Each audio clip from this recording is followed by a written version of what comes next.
And welcome back to Jeff Koinange live at the Intercontinental Hotel. This is why we do some of the shows that we do, to inspire some of you out there. I certainly have been inspired by a 20-year-old young lady with albinism. They're just normal people, she says.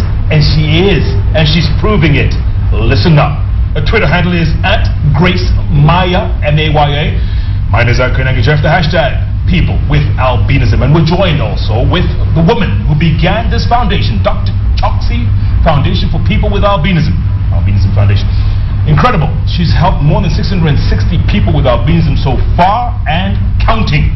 You still didn't tell me, Doc, how many people in Kenya have albinism? About 20,000? More than 20,000? My estimate is should be about 15 to 20,000 people. 20. Yes, yeah, my estimate is that much, yeah. Wow. Because from big to part, yeah. Your foundation, and you know, we're going to put this up right now because you have a fantastic logo, and you can hold this, and Gracie, you can hold it as well. Yeah. But let me ask, where do you get the funding from? Because you know, you're giving free, i.e., whatever examination, your free glasses, free everything almost. I think, you know, a lot of people actually come forward when they know that the person who is actually doing is as a genuine person, and and especially I think Asian community has really gone out of the way to help me. I got a lot of support from Raja Foundation, from now banks are coming forward, a lot of people, but I think one person I would really give a full credit for our program success is a person called Mr. Zul Nimji of 3Z Foundation. Because when I offered that I will see them free of cost, he said, Dr. Choksi, I will pay for the glasses. Because I could have seen them from morning to evening. If people who come, you will be surprised, Jeff, that children come to me from Kakamega, Meru, without shoes. Some of them are so poor because fathers have given up have left the woman. Children are growing up with grandparents. Grandparents are already very old. You know, raising them up is a real challenge. So we have seen many children coming with absolutely torn clothes, no shoes, and all these things. And how would they buy glasses worth 5,000 or 5,500? Right. Even my consultation charges are quite a bit. So I think any black people giving you money? I think they have. Quite a bit of people did come forward. Sure? Yeah, yes. No, don't be polite. This is not a program to be one polite. Mr. James Jagwa, the moment he knew that I had started my foundation, just immediately transferred money in my account. Yeah, so there are wonderful people around. I think there are really wonderful people around. But yes, I think it's a bit of a challenge because, see, a lot of money does come for people with albinism. But I just want to highlight some of the problems that we actually face. Like, you know, suppose a lot of money, I think, came for the sunscreen, and sunscreen did reach to a lot of clinics in Kenya. But suppose the child is so poor that he does not have money to go to for the transport to go to the clinic to collect. How does it reach him? There are a lot of money comes to Kenya for awareness raising. Now the style of awareness raising is you do workshops. The people who conduct the workshop take a big chunk of money. People who sit there are hardly given 500 shillings, which might not be even their bus fare. So there is money. It's not that it's not there, but I think, you know, you have to actually reach out. Every person has a different need. Like so many children, like because of being single parent children or children living with grandparents, they brought to my notice about 4 or 5 years ago that many of these children are being chased away from school because of lack of school fees. I had no intention of paying school fees in the beginning, and at the moment I'm paying school. Our foundation pays full school fees for 50 albino children. Okay, I'm going to ask you how people can get in touch with you in a moment, but before that, what does this logo mean? Now, when we were creating logo, I think, you know, sometimes just works. The two brown hands are the hands of the trustees and the members of the foundation. This foundation has been formed by 11 young women with albinism. I chose women because I feel if it's a person with albinism, a man, he will somehow get a wife and have children. Women find it very difficult to get married, especially with albinism. So my program is with 11 girls with albinism as my members. So these two brown hands signify the hands of the trustees and the members. The two black figures are the parents of children with albinism and families in which a child with albinism is growing. The white figure in the middle is a happy albino child with the hands up, and that is the aim of our foundation. The map of Africa is the black world where the white children with albinism live, and our help ever hurt never is the motto that I want to really is to appeal to the world, stop killing of the albino children in Africa, because Africa is the only continent that continues. My heart pained when I heard that in Angola they have not seen children with albinism go to school. Please, these children are normal children. They are extremely brilliant. If we show you some of the results of our children who perform in school, all the children that I sponsor, almost 99% of them come in the first 5 in the class. They are extremely clever. Grace is also studying on scholarship, so you just have to give them a chance to unlock their potential and do that. I think after they've listened to Gracie today, I think a lot of minds will change overnight, because this is the future right here. Yes. And she said it. We're just normal people, she says. And Kenya is lucky. We have Mumbi Guge as a High Court judge. Yep. We have Isaac Mavra as correct. Yes. And we have so many more. Do you see others, Gracie? Do you see others coming up?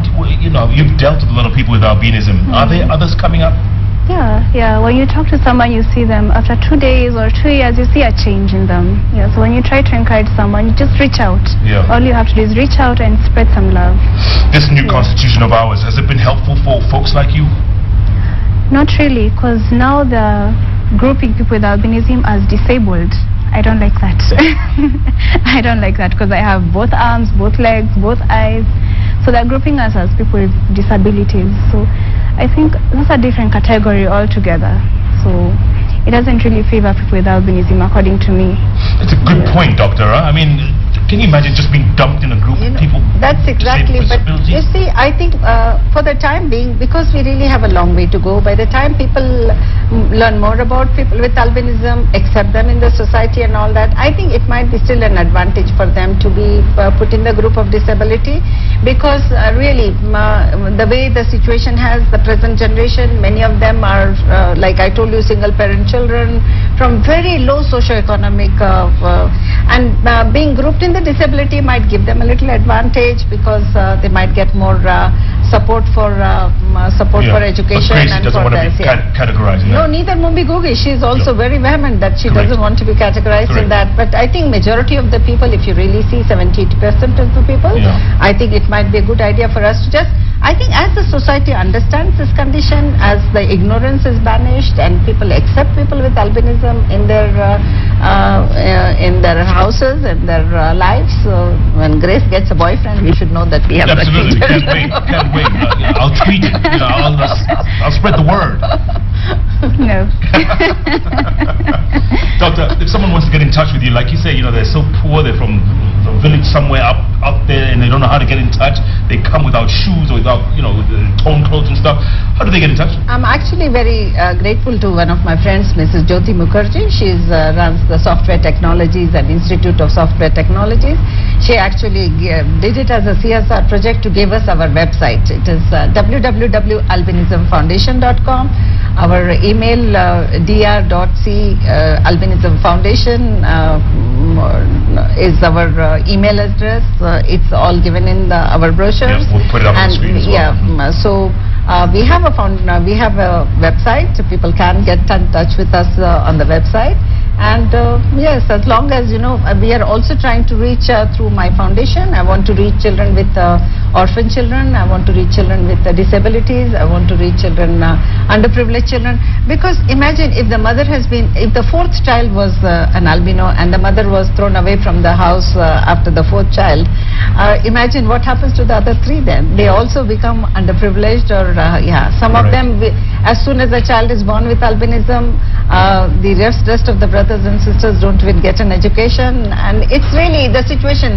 So we don't want to just reach them, it's also to reach the families where children with albinism are there. Absolutely. And I think it's a long way. We have a long way to go, but at least it's better than Tanzania or Ivory Coast, or where they literally sacrifice them. Kenya is wonderful. Kenya is wonderful, and we have wonderful role models. If you see, even the 11 girls with whom I have started this foundation, amazing women. Yeah. Amazing women. Gracie, if God willing, you have a child a few years from now who has albinism, what are you going to tell them? How are you going to teach them that they are normal like you? They just see me, so I'll be the inspiration. And they won't even have questions like... What if they go out and say, Mommy, they're laughing at me because I'm different from them? What would you tell them? You are unique and you are special. Yeah. I think they'll just have to... Because the way you bring up a child and the way you accept them, that's the mindset they'll have. So if they feel accepted and loved, they won't even have questions. That's why I didn't even ask my mom, how come I'm like this? Yeah. I got all the love and support I needed. Yeah. And doctor, I was asking Gracie earlier on, I mean, has she ever thought of having wished she was black? Or with melanin, for lack of a better word? And he said no. I'm good. Actually, if we really see nicely with the eyes the way I see, I think an albino child or an albino girl is the most beautiful creation of God. Really the most beautiful. They are more beautiful than people with black skin, really. Well, this one is very beautiful and confident. But you see all of them, you see our pictures and you see our photographs, they are really beautiful. And I think, somehow or the other with the confidence that they have developed now with our foundation and how we are reaching and how I interact with them as well, I think they are all, I have not seen anybody who is really very, I wish I was black or something. They are quite comfortable with the skin. Okay, but people out there, for the rest of us, have we just been ignorant or uninformed, or what is it about us? I really don't know. I think probably it is ignorance, it is poverty, and the worst is the tropical climate. People have never realized that, people staying in Africa are so much exposed to the sun. And I think the medical profession also has somehow failed people with albinism, because when a child is born with albinism, it's such an important thing for the correct diagnosis. And really speaking, is the eyes. The ophthalmologist will be able to tell whether it's an albino child or a normal white child. Of course, some children can be fathered by Muzungu fathers, but the eye specialist will be able to tell whether it's an albino child or a normal child. And I think that's the thing. So correct diagnosis at birth, a support for the family when a child is born like that. And there we are playing a very good, big role, because I have people like Grace who are role models. Because parents also tend to get worried that their skins are so sensitive, they'll need a lot of expense for sunscreen and all that. And we have to tell, just take care that the child is not in the sun after 6 o'clock in the evening. Let the child do what he or she wants to do. Let them play normally. Eyesight, let them grow up normally. When we come to the stage that they are not able to see or going to school, what we generally advocate is every child should have glasses between 6 to 7 years of age. Well, when they're going to primary school, if I give glasses to very young ones, they'll keep on breaking them. And at the moment it's financial constraints also there. So we give glasses when the child is entering for standard 1, and let the child sit in the front.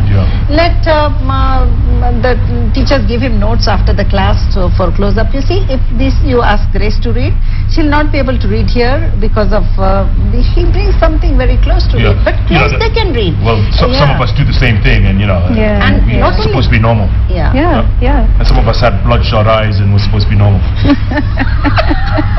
Almost 60 to 70% of our children or people with albinism in Kenya, my own observation, are short-sighted. Now, short-sighted people may not see far, but reading they can. They can do their school, they can go to the class. A sympathetic approach by the teachers goes a long way for this child to be accepted in school. And I think that's the best way of creating awareness. Absolutely. When I'm putting a child in a normal school, the child is teaching the whole school that how normal he is and how beautifully he's studying. All right. Gracie, we've got about a minute and change to go. This is your camera over here. Okay. Look at your people out there. Look at all of us out there and tell them what you need to tell them. You got about a minute. Alright, people with albinism are normal, so I'll just like to tell everyone else that don't see me as maybe strange or weird or anything. I'm just normal, just like you, and given opportunities and a little push, but mainly opportunity, I'll just achieve anything that a normal person can achieve, or even more, because you have the drive in you to prove the world, to prove it different there. And you bleed just like the rest of us if I was to cut you? Yeah, red blood, not blue. Not blue blood, red blood. There's so much confidence, incredible. This girl has really brought to her organization. And you knew her when she was 4? Yeah. She's among my first patients I saw in Kenya after coming from India. Look at that. Yeah. Look at that. You going to give back? Or you are already? I am. How did you find all this time? You have school in the evenings, you're working for Dr. Choksy. With a lot of discipline. You have to be really disciplined, and I have to really manage my time well. Yeah. And it's a good thing you don't have a boyfriend. They're very distracting, by the way. I didn't say that. Dr. Choksy. Thank you very much. Thank you. Good luck. Well Well done. Thank you very much. Good job. Yeah, good. Keep doing what you're doing. Gracie, you're an inspiration. Thank you. At 20 years old. Yeah. Thank you. Well done. At Grace Maya, M-A-Y-A, at Koinange Jeff, the hashtag is JKL. And we got a new line for you tonight. Help ever, hurt never. Did I get it right? Yeah. Look at that. It's easy to remember sometimes. Yeah. Help ever, hurt never. People with albinism are just like the rest of us. In fact, like Dr. Choksy said, they're probably even better looking than us. Much. Wow. What an inspiration. What a Thursday. What a show. This is what we mean when we talk about inspiration. And yes, uniting this nation because we are all one people. Thanks so much for watching. Next week, new week, new topic, new guests, new theme, same place, same time. Right here on Kenya's television network, KTN. Keep watching. Thanks for watching. Good night.